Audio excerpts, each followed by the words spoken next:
Hello everyone. Just thought to show the progress now on the interior. As you can see, I have most of everything installed. Sorry about my voice. I've had a bit of laryngitis lately. At any rate, you can see these wires are the clearance lights at the back of the trailer, which I haven't decided where I want to run those yet. So they're just laying there. Anyway, you can see the water pump, accumulator. This is the gray water tank sitting on top of the black water tank. The water heater. That will be the drain for the gray water tank. It goes through that hole right there. I don't want to finish that off until I have the trailer mounted on its frame. Anyway, this is the freshwater tank. And you can see here I have the solar controller. Now it is all wired to the battery.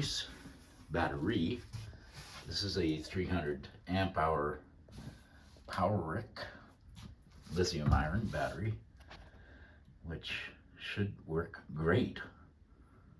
It takes up less room and about the same weight as two 100 amp hour batteries. Here you can see 12 volt outlet and a couple of USBs and the battery shutoff. And this is the kitchen counter. Now I point out there's still a lot of caulking to be done to finish off the seams, but that will wait until I have all the other major jobs done. Now here on the kitchen counter, I hope I can show this with one hand. I have made kind of a tub. And in the tub is a cutlery tray that can be removed. Below the cutlery tray is a deep well that you can put all your dishes and larger knives and can openers, whatever you want in there. There's lots of room in here. That takes the place of having a drawer out the front. The drawers are kind of hard to make because you have to have an inner frame, the door frame, and you have to have the slide. So the whole assembly gets kind of heavy and awkward. And the other thing is, then you can't put anything here. What I want to do on this trailer, and I have the hinges already, is there's going to be a small flip-up table here. So one person can sit on the bed, another person can put a small chair on the other side, and you could sit indoors and eat indoors when it's too wet out or cold out or whatever to eat outside. Anyway, well, that looked awkward, but it's because I haven't put the flush mount handle on it yet, which I bought, but I haven't decided if I really like them yet. It is a very light cover, but it's been covered in Phylon all the way around, so it's nice and strong. And since it's not a drawer, there's not much chance of it flying open when you're going down the road. Okay, there is the 2000 watt inverter. I mounted it like that so that if you're boondocking and you're going to rely on battery power for everything, you could just plug the hot water tank into it, plug a heater into it, but this one's going to have a diesel heater. And rather than having an outlet, I was thinking of putting a 30 amp outlet right here, fed by these terminals but I don't know if I want to drill another hole in the wall. And I did a similar setup in the last one, and what the owner didn't like about it was running the cord from the outlet that was underneath the trailer up there to the inlet over here.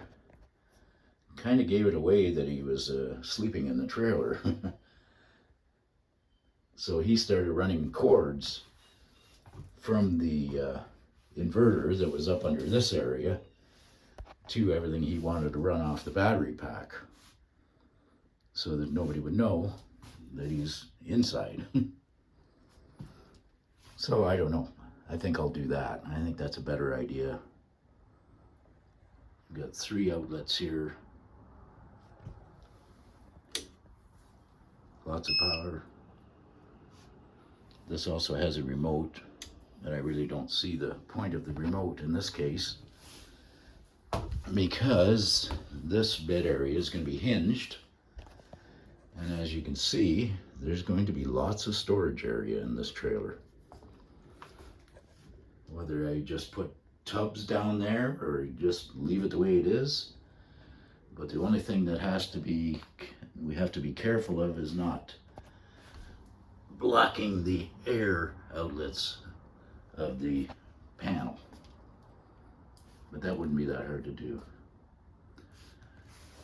And as I showed, the solar charge controller is all hooked up. The reason it's sitting there, I wanted somewhere it would be easy to see by just lifting up the bed. So the wires down here are the lines that will be going to the solar panel. So they'll be hooked in to the solar controller.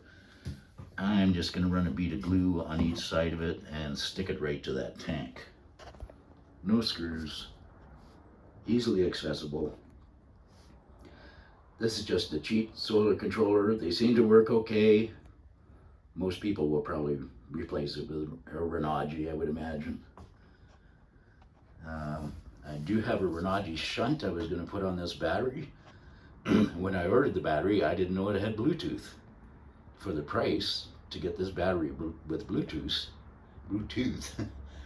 I think it was only $400 in Canadian. So I don't really need the shunt. I'll save it for another application. Okay, this is a pop-up outlet.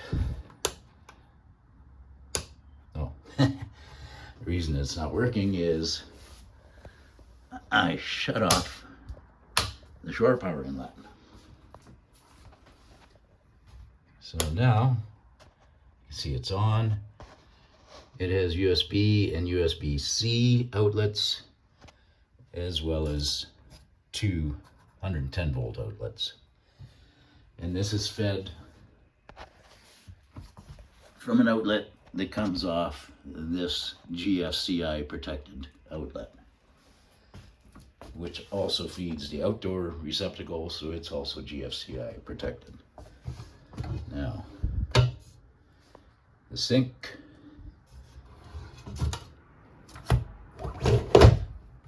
To get it all the way up, just put the outlet down, which you aren't going to be really needing while you're washing dishes.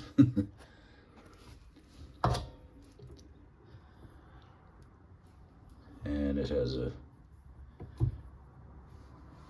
folding faucet.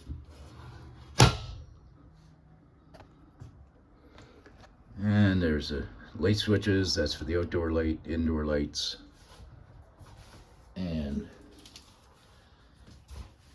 a remote.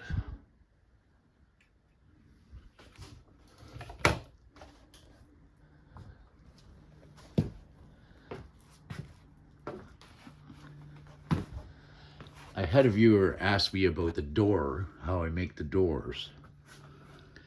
First thing I do when I make the rear walls is I embed some PVC lumber. I make an embedded frame for the door, then glue it all together, and then cut out the door opening skins with my router with a flush trim bit. The door itself is made the same way. Rectangular PVC lumber, frame surrounds the foam, and then the inner and outer skin are glued on. I also put a PVC frame for the window, although that's not that necessary. It does make it stronger though. And with the PVC frames embedded right into the wall and embedded into the door, it makes it very, very strong. Resists it from twisting going down the road. It also gives a nice strong place to screw your hinges on. The only thing that doesn't work perfectly is the RV locks. They're basically designed for a door about 1.25 inches thick. Well, you can buy 1-inch styrofoam, you can buy 1.5 inch styrofoam, but you can't buy 1.25 inch styrofoam. So that is a little bit of a drawback. You can see the extra bit of Phylon that I've used to space out the lock set more in tune where it is. I need to take this door off so I can clean all the excess protective film, which doesn't really want to come off. It's a problem with surplus material. Sometimes it's left out in the sun too long. It makes it really hard to get the protective film off. But I'll take it off, take the window, take the door lock off, and get my heat gun and work away at it until I get it all off. If I can't get it all off, I'll just let the sunlight do it. The sunlight hitting the outside of this will make short work of that protective film, hopefully. Okay, that's it for now. My next job is going to be going up on the ceiling, figuring out where I want to put the solar panels so that I can have a nice neat wiring job up there. Oh, I thought I'd show you the cutout for the sink. And here's the bodega cooler. One thing, if you do buy one of these, in the past I had a TW55, which I sold with the last one. And it was a great unit, better than this. They don't seem to make them anymore.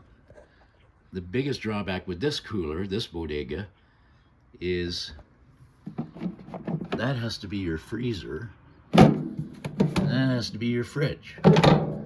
Or you can make them both freezers and both fridges, but I always like to have the biggest part of the unit to be the fridge. Or sorry, yeah, the fridge. But if you make this the fridge, you can't make this the freezer. This has to be the fridge when this is the freezer. If you set this to be fridge temperature, this side, the electronics do not allow you to put it below freezing. So that to me is a big drawback with this unit. It's not horrible, it's not a game breaker. Both the sides are fairly large. I believe this is a 58 liter, I'm not sure. Anyway, I've been long-winded. That's it for now. I'm going to be busy on other projects for a couple of weeks, and then when I come back, I'll be building the frame. Okay, thanks for watching. Thanks for subscribing. Have a great day.